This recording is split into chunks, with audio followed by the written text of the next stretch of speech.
Now, according to a new United Nations report, opium cultivation in Afghanistan has dropped sharply after the Taliban imposed a nationwide ban in 2022.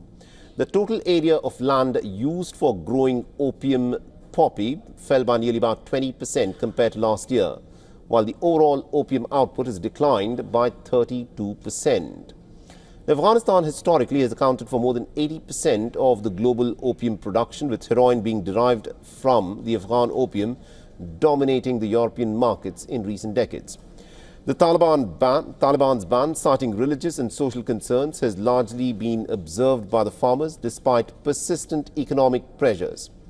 Many have turned to cereal crops, though the United Nations says that opium remains far more lucrative than legal alternatives. Limited agricultural output, adverse climate conditions and insufficient support for alternative crops have left over 40% of the farmland to be fallow. The northern and northeastern provinces, particularly Badakhshan, remain the primary centers of opium cultivation.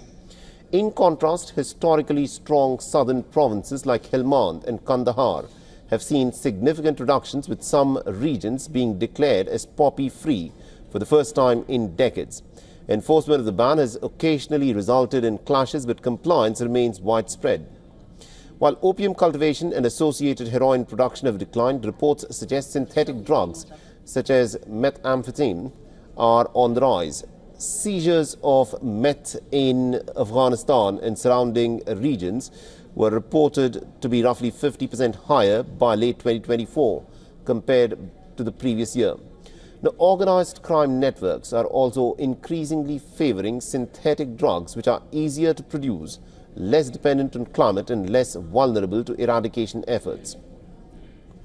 Now, the United Nations survey highlights both the scale of the Taliban's ban and its unintended consequences.